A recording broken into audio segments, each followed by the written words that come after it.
Hello and welcome back to our online patient meeting tonight. This is our first event tonight and I'm happy to be back here with Dr. Valentina. We already had one online patient meeting, so welcome back, Dr. Valentina, and how are you feeling tonight? Hello, Carolyn. Hello, everybody. I'm very fine, and I'm very happy to hear you, and hope we will have a good conversation tonight, and we will be stronger together. Yes, exactly. Thank you so much for joining our initiative and joining our event as well. And please let us know that you can hear us properly. We want to make sure that you do, and we will be able to go ahead with our topic. But I also would like to remind everyone that Stronger Together has been brought to you thanks to our partners and ambassadors. There are some new faces on the screen. I'm sure you see all of those, all of our ambassadors and partners. So huge thanks to them for their support as well. And well, now it's time for our topic, and it is definitely very interesting and difficult topic for sure, as it is implantation window and uterine lining in the IVF programs with donor eggs. And I've already mentioned to you today with us we have Dr. Valentina Denisova. She's a fertility specialist at International Center for Reproductive Medicine, which is located in Moscow, Russia. So hello once again. It's good to have you back. And of course, we will simply start off with the questions, most common ones on our topic today. And later on, it will be time for your questions. All you need to do is just type those in the chat section, and Dr. Valentina will answer them for you. And well, remember, this is being recorded, so you will have a chance to rewatch it later on as well. And I guess that is it from me at this point, and we can go ahead with our topic, right, Dr. Yeah, Valentina? yeah, I'm Perfect. ready. So, hello again, and as Carolyn has told, my name is Valentina Denisova, but I'm from St. Petersburg. Our center is located in St. Petersburg, Russia, and its name is International Center for Reproductive Medicine. It was founded more than 25 years ago at 1992 by famous Dr. Yuri Verlinsky, who was the founder and the director of Chicago Genetic Innovations and the pioneer of pre-implantation genetic diagnostics. He founded our center as a branch of this Chicago Genetic Innovations. So that's why the name is International Center for Reproductive Medicine. And tonight we are going to talk about endometrium and its features in the aspect of egg donation programs. We know that embryo implantation is a crucial event in the establishment of a pregnancy, and it is now clear that embryo implantation relies on crosstalk and synchronicity between embryo and the uterus. And if the clinical and cultural conditions to obtain good quality embryo are well advanced today, endometrial receptivity remains the last barrier in ART. And then a high quality embryo is transferred. Impaired endometrial receptivity is believed to be the one of the major reasons behind failure of the establishment of a pregnancy. In some studies, it has been suggested that up to 2/3 of implantation failures are due to defects of endometrial receptivity. There is the quality of the embryo itself is responsible for only 1/3 of failures. And endometrial receptivity is receptive to an embryo in a specially and temporally restricted period, which is called the window of implantation. In natural cycles, this period occurs during mixed secretory phase, and it is limited to approximately 48 hours and starts about 6-7 days after the LH surge, after ovulation. And several reports have shown that endometrial receptivity is defined specific changes in factors involved in adhesion, invasion, survival, growth, differentiation, immunomodulation, and the correct spatial temporal synthesis and balance of all those factors are thought to play an important role in human uterine preparation for implantation and for starting of the pregnancy. So tonight we are going to talk about these factors and how to improve the endometrium. Excellent. Thank you so much for that introduction. And so now let's go to those most common questions. And we have Okay. one ready right here. So Yeah. what is more important, the embryo or endometrium quality? What is more important, the embryo or endometrium? Actually, I don't know the correct answer to this question. They know that the embryo quality is assessed on the basis of several parameters like morphological, developmental, genetic, and metabolic. And the quality of the embryo is dependent on the quality of oocyte, of some paternal factors, and so on. Clinically, we are observing that the transfer of even euploid embryos result in an implantation rate at approximately 60%, while almost 40% of even euploid embryos remain unaccounted for. And of course, some of these losses can be accounted for by endometrial factors. Extended embryo cultivation to the blastocyst stage has become routine because it has been shown to result in a high pregnancy rate and high live birth rate than when we transfer cleavage stage embryos. And also, blastocyst embryo culture is better to select the competent embryo, and we can reduce the number of embryos which we transfer in fresh cycles. Also, this extended embryo cultivation was enhanced by application of vitrification and PGTA. You know that now when we perform PGTA, we need to perform biopsy of trophectoderm, then the embryo achieves blastocyst stage. And the transfer of a single competent embryo in frozen embryo transfer cycle is becoming normal for more and more women undergoing ART. And implantation failures in this context has shifted the focus from the embryo quality to the endometrium quality. Meanwhile, we cannot deny the cases of extrauterine pregnancies. Everybody have heard about extrauterine pregnancies, which can occur in every place without any endometrial tissue. So both embryo quality and its ploidy and endometrium are important.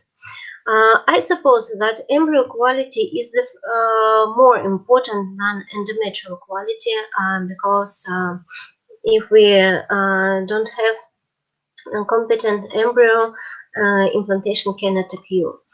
And we know that not all the embryos are euploid, and especially when we are talking about egg donation programs, our patients need to realize that to receive at least one euploid embryo, at the average we need at least 6 oocytes.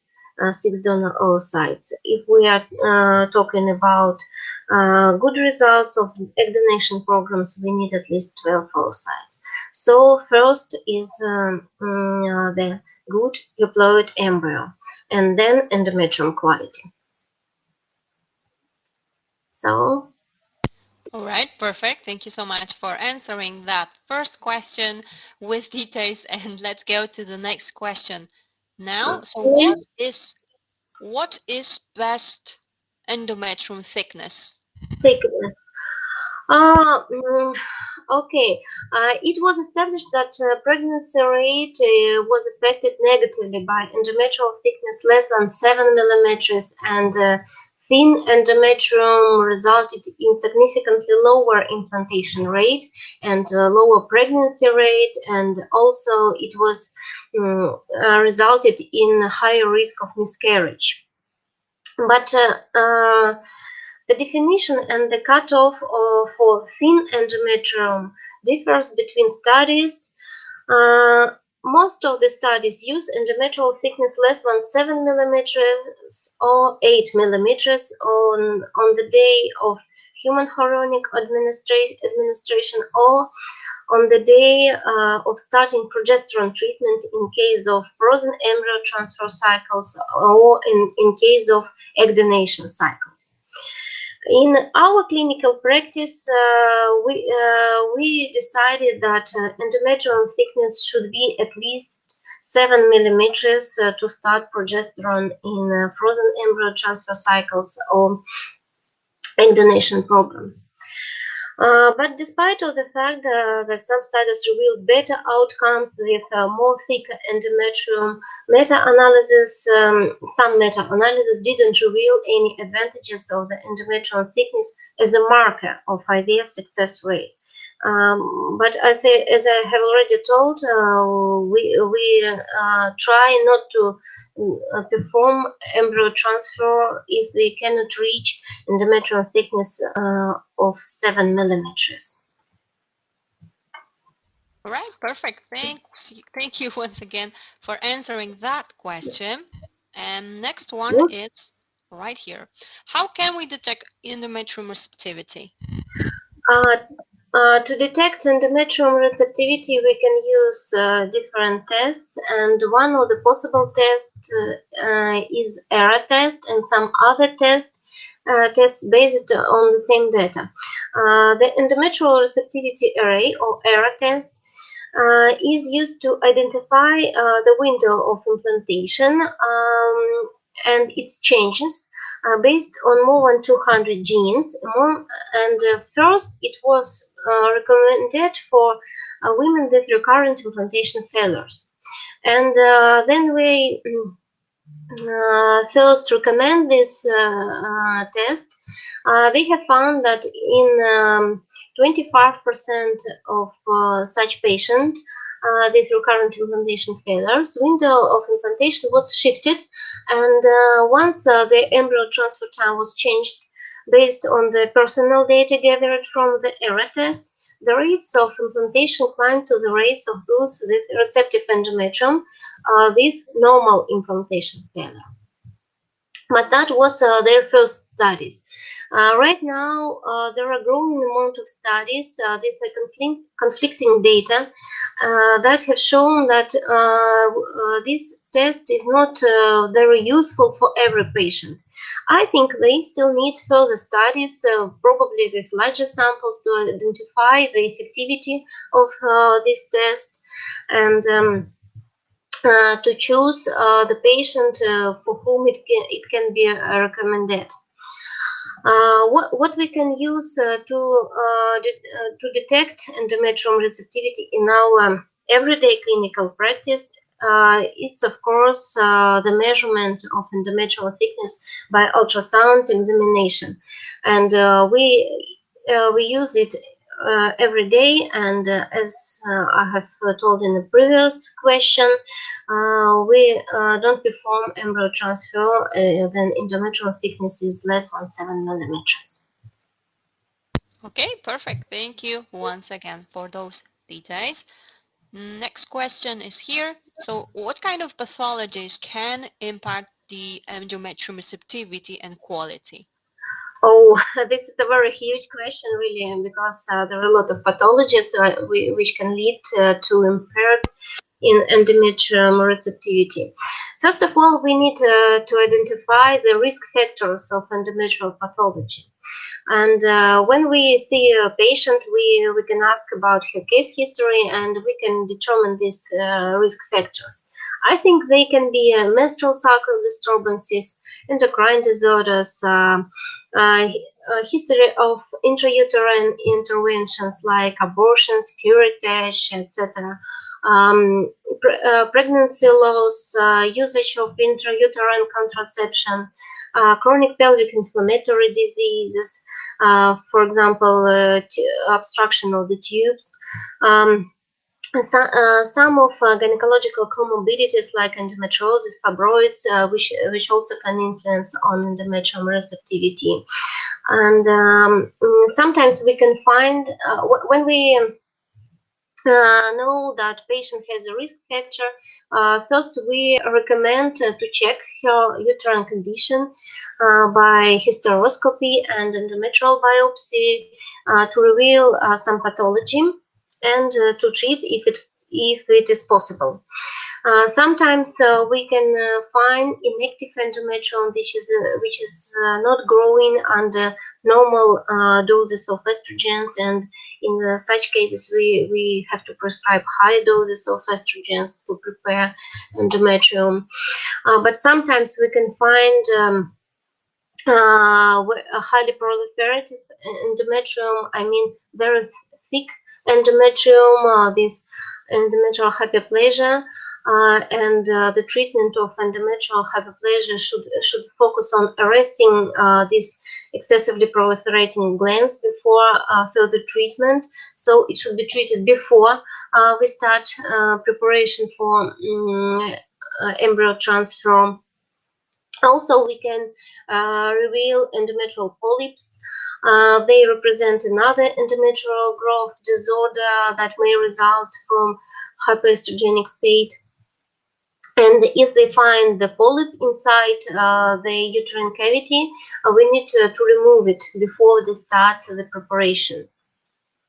Also, we can find inflammatory lesions, and it can be another reason of implantation failures or pregnancy loss.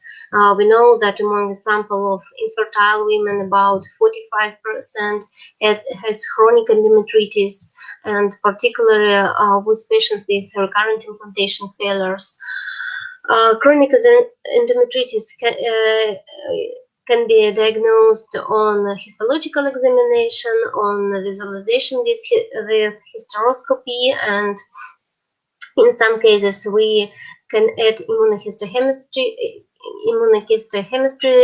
study to diagnose chronic endometritis, and we can try to find the bacteria which caused this pathology in each case. But sometimes we cannot find any bacteria. Sometimes we can just find an altered proportion of normal bacteria in reproductive tract, and this can lead to this chronic inflammation. So if we find chronic endometritis, we need to treat it before we start preparation. And also I need to say a few words about very common gynecological disease about uterine fibroids. And if they find submucosal fibroid which is protruding into the uterine cavity, into the endometrium, it should be removed before they start endometrium preparation. If they have a case with another type of fibroid, the question about removing of it will depend on the size, on its location, and so on. Not always we should remove, but submucosal fibroid should be removed in every case. So there are a lot of disorders that which can lead. Probably I didn't mention something. Probably I have missed something. So I will wait for questions. Excellent. Thank you so much for all those details. Definitely interesting to know, of course, and useful. And now it will be our last question from those most common ones, and we will go for your questions. So get them ready so that Dr. Valentina can answer them for you. And the question is there any method to improve uterine lining? First of all, we can use higher doses of estrogens. I've already mentioned about it. If we have inactive endometrium or there are thick endometrium, they will higher dose. And considering our local Russian guidelines, we can use different forms. We can use combination of forms of estrogens, so we can use higher dose. Also, we can use some medicines which can improve blood circulation and blood rheology in the cycle of stimulation, if we are talking about fresh transfer, or the cycle with frozen embryo transfer. We can. There are some studies that mentioned about the usage of granulocyte colony stimulating growth factor, and they have shown that it can improve endometrium thickness in cases with intrauterine adhesions, and especially in patients with Asherman syndrome, with such type of synechia inside the uterus. And what we use in our clinic also, we use autologous platelet-rich plasma infusion. This is safe safe method. It's safe in use. This plasma can stimulate proliferation and regeneration by growth factors and cytokines that are inside this plasma. How it is performed?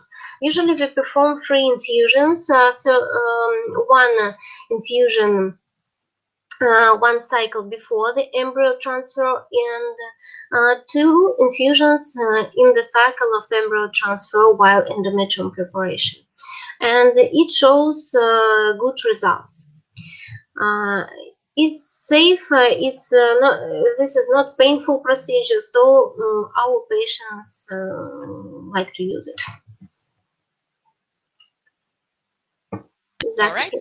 Yeah. Perfect. Thank you so much for answering those questions in detail. And now it is time for your questions. So get them ready, Dr. Valentina. Are you ready for the questions from the Oh, patients? I'm ready. Yeah. Yes, I'm glad to hear that. As you see, there are actually quite a few of those, and some are definitely quite long. The first one is quite long, but we can do it, right? So let's go ahead. Yeah. So here it is. I'm Yeah. 46-year-old and I did my first embryo transfer in October 2019, which it was negative. I did just 2 endometrium checking on my 8th day and 12th day of cycle menstruations. It was 8 to 12. The second frozen embryo transfer, it was on January 2020, and my endometrium liner, it was as well the same.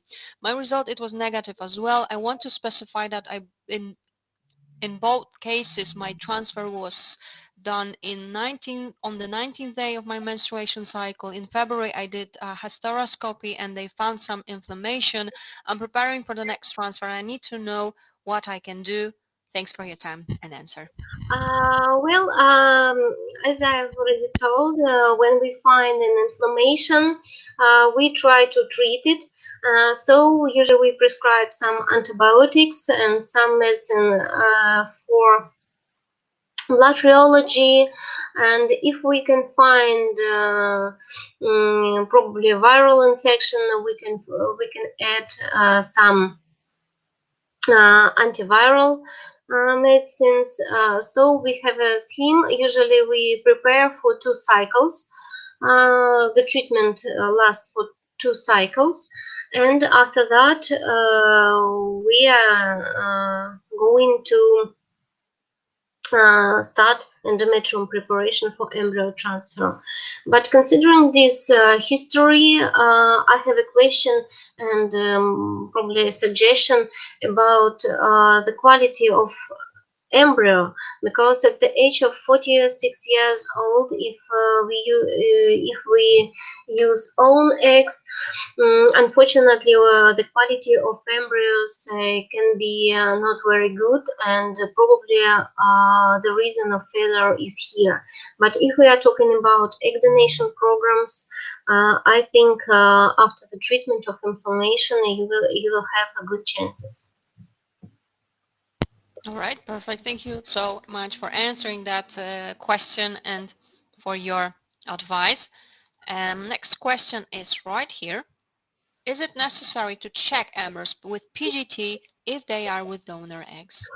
Well, it's not absolutely necessary, but for patients who has already had few attempts, few failures, sometimes we prefer to check. Um, about of 60, only about 50 or 60% of embryos from donor eggs are euploid. So if you have already had failures, I think it will be better to check. Okay, thank you once again for that. Okay, next question is right here. Are the clinics and labs open in Russia already? If not, when do you expect them to be open? Also, can we ship sperm across to make the embryos? We are hoping to use a surrogate in the Ukraine. So after the embryos are 24 PGD tested, would send them across. Is this a problem with the situation between Russia and Ukraine? First question about clinics and labs that depend on the region of Russia. Right now in St. Petersburg, we cannot work because of the situation with coronavirus is not very good in St. Petersburg, and our government didn't permit us to work right now. We hope that probably in June we will be able to work. And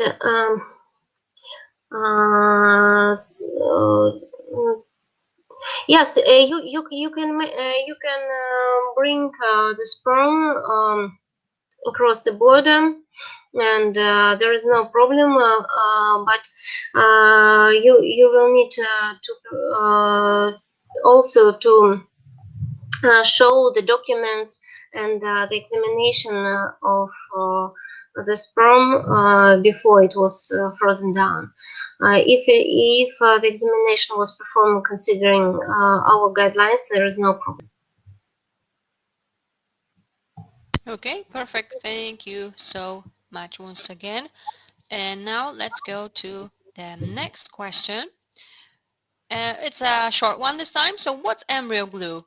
The embryo, the embryo glue is the special media for embryo transfer, and there were some studies which have shown that it can improve implantation rate and pregnancy rate. But there is no meta-analysis, and the sample sizes in these studies are not so large. So I'm not sure that we can recommend this media for every patient. Okay, thank you once again for answering this question.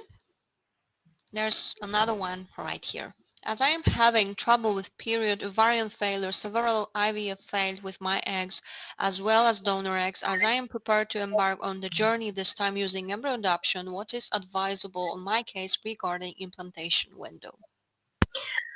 Well, it's very it's not easy question because I think I need more details about the case history to make some suggestions. Probably you can contact after this question and answer session, and we will discuss what to do. So I think hysteroscopy you will need to check hysteroscopy first. I'm not sure about error test because the data is not so good right now. So hysteroscopy will need, and if you will show some questionnaire about your case history, we will discuss what to do. Okay, thank you. And of course, if you would like to get in touch and just receive more details, all you need to do is just click on this link and there's an option to ask your question. And I'm sure Dr. Valentina will be able to provide you a more detailed answer, of course. And so she just needs more details as well. Hope that's okay as well. Okay, thank you so much. And the next question is here.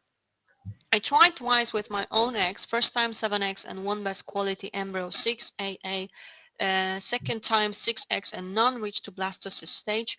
Do you recommend to do a hysteroscopy, biopsy and scratching? Some research has shown that once the scratching is done, it's good to proceed with the implantation the next 1-2 months.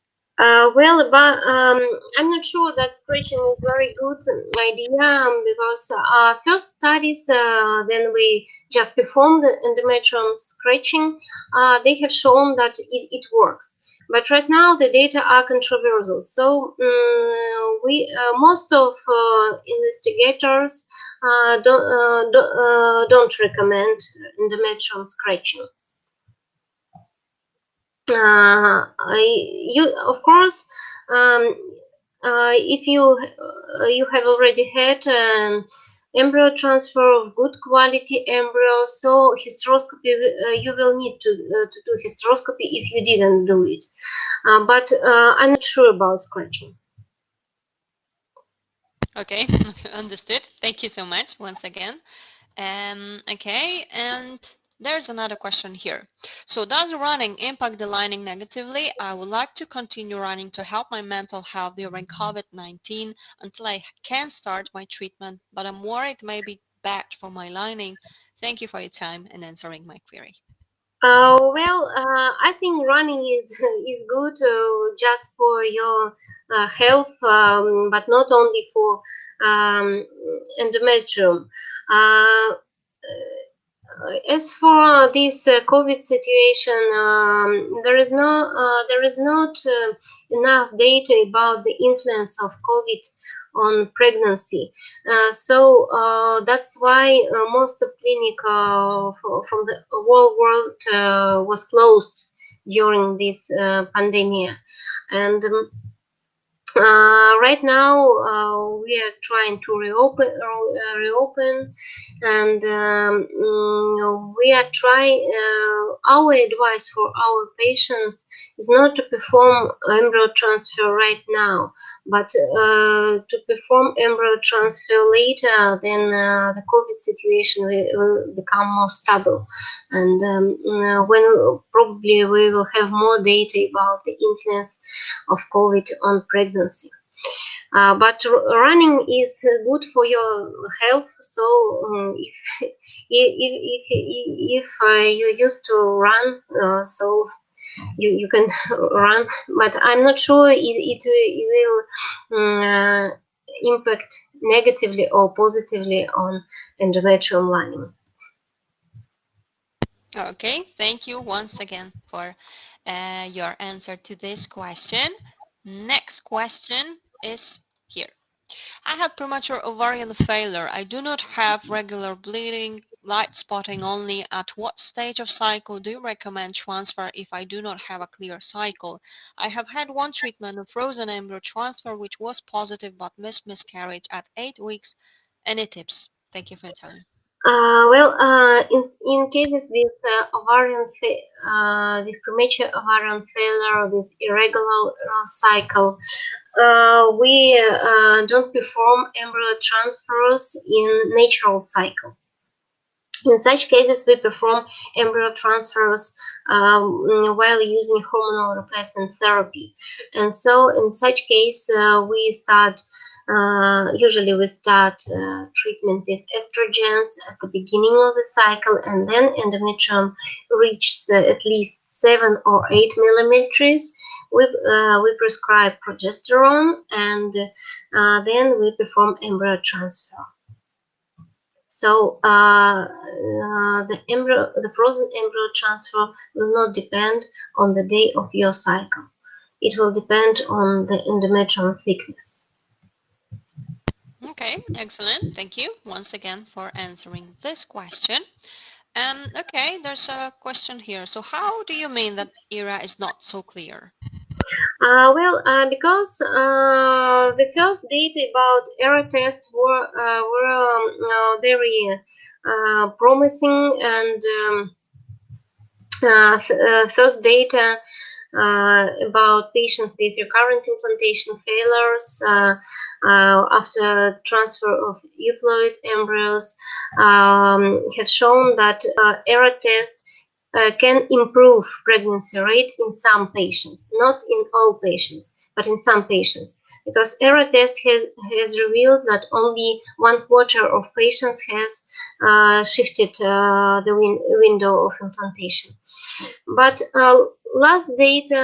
the data from the studies during probably last 1 or 2 years, they are not so clear. Mm, they don't show that error tests improve pregnancy rate, and that error test improve live birth rate. These new data are in conflict with previous data. So I think we need further studies to recommend this test. Okay, thank you once again for answering this question. Okay, next one is also right here. Would you recommend an endometrial scratch, and when is this performed? Right now, we don't recommend an endometrial scratch. When it was recommended, they recommended it 1 cycle before the embryo transfer. But right now, we don't recommend it. Okay, excellent. Thank you so much once again for that. So here is this. Can your window of implantation change significantly, like by aging or health issues? I didn't see such data that implantation window is changing by aging or health issues. I think it has changed in some women. Especially in women with probably recurrent pregnancy loss, because the embryo cannot implant, and the establishment of pregnancy is not so good in such patients. And if they are talking about patients in ART, they are patients with recurrent implantation failures, with many attempts of embryo transfers. All right, perfect. Once again, thank you so much for helping out with this question as well. And next question is already here. My first transfer with ONEC resulted in no heartbeat at 7 weeks, wait for miscarriage, but had to have medically induced abortion. Can this negatively impact my endometrium for our planned try with egg donation? Um, yes, unfortunately, miscarriage can negatively impact on endometrium due to inflammation, which is happening in within the endometrium when the pregnancy is miscarriage. So in such cases, we recommend probably to perform hysteroscopy and endometrial biopsy to determine if there is any inflammation within the endometrium. All right, perfect. Thank you once again. And next question is, do you recommend natural cycle for a frozen transfer? Sometimes we can recommend natural cycle for frozen embryo transfer cycles, but natural cycle can be recommended only for patients with regular normal menstrual cycle.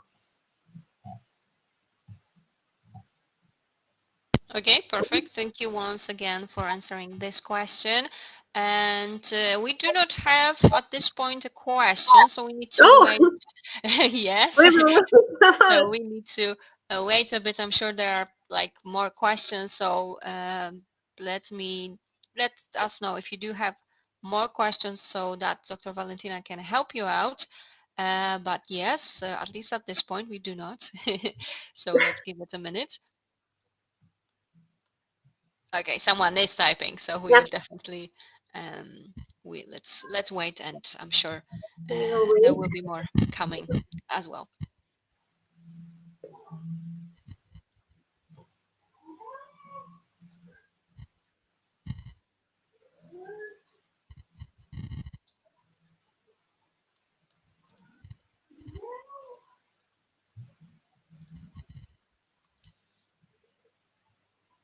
Okay, yeah, Yeah, that's right. we have another. Yes, let me publish this for you. And it's, I had an incomplete ERPC and needed a second one 3 months later. Should I get that inflammation test before next transfer? I'm not sure that what is Mm-hmm. ERPC, because Yes, if you can you please explain what you mean, okay? explain So we what know do you mean? D and C. What do D and C? I'm not really sure as I well, I'm afraid. I'm not sure what does it mean. Yeah, let's wait, of course, Yeah. and okay, this is the exact Oh, evacuate remaining products of conception after miscarriage. Okay. yes. So, and the question about yes, in such cases we recommend to test inflammation before the next embryo transfer, and in almost all such in almost all such cases we will see the inflammation. So it's better to check and after that to prescribe treatment. Yes, it can be a biopsy. I see the question. The next question. Yes. Yes, of course. Okay, perfect. Thank you once again for confirming that, clarifying that. Again, someone is typing, so let's give it a minute. Here it is. And how long to wait then for transfer? Then for the that will depend on the results of biopsy. So if there will be signs of chronic endometritis, usually treatment lasts for 2 months. Uh, Sometimes we can prescribe only antibiotics for one cycle and then perform embryo transfer. So it will be depend on the results. Okay, of course. Thank you so much. We will be finishing slowly. However, let's give it a second and see if there is another question. If not, we will be finishing. In the meantime, let me have a look. Yes, there is one more question. Here. Can you window of implantation be later than day 5 of the embryo? Day 5 is max days for an embryo. Yes, the ERA test has detected that in some patients the window of implantation can be later, and in some patients it can be earlier. So yes, it can be later. Okay, thank you. Okay, let me say one more question showed up. Do you recommend the Emma or Alice test? We don't use these tests, so we don't have clinical data about these tests. Understood, of course. Thank you again for that. And let's give it a second. I believe that this was our last question. Yes, there is like already a shout out right here. So we will be finishing for today. As you can see, thank you for your informative presentation and answer to my question. There are more things Oh, right here. welcome. Welcome. Okay, let me thank you for so much for sharing your time and knowledge. Okay, well, in the meantime, one more question appeared, Okay. so let's get to it then. Okay. I am for 34. The endometrium does not grow more than 5 millimeters for 5 months. Is surrogacy possible? What can be done? What can be an indication for a surrogacy program? Well, sometimes it can such type of endometrium can be an indication for a surrogacy program, especially if we have tried all our methods to prepare endometrium. It can be an indication. But if we have tried, if we didn't try anything, we should first try to prepare your own endometrium. Okay, thank you for clarifying this. And well, many thanks as well from some other patients right Welcome. here. Excellent. Thank you so much. And that will be it for today. So huge thanks to all of you for joining us tonight. And of course, remember, we are having another IVF webinar today at 8 p.m. UK time. So I hope you can join us then as well. Dr. Valentina, thank you so much for being here once again, for your time and your expertise and helping us out a bit here as well. I'm sure that was quite useful for all of our patients. So huge thanks. And is there anything else you would like to add? Well, thank you, Caroline. Thank you, everybody. And I hope I can my experience and my answers will help you in your way to your dream. Yes, exactly. So super. Thanks so much. And of course, I just want to remind everyone that you can find all of our events on myivfanswers.com, and we will have more of those events coming. So stay tuned, and I hope you can already subscribe to our YouTube channel or Facebook or Instagram, and that way you will be updated with all of such events. This is your opportunity to ask questions to top fertility experts like today. So just go ahead and do it. Have a lovely evening, Dr. Valentina, and I hope to see you at 8 p.m. The rest of you, I mean. And well, thank you once again. Bye. Thank you. Bye. Bye. Bye.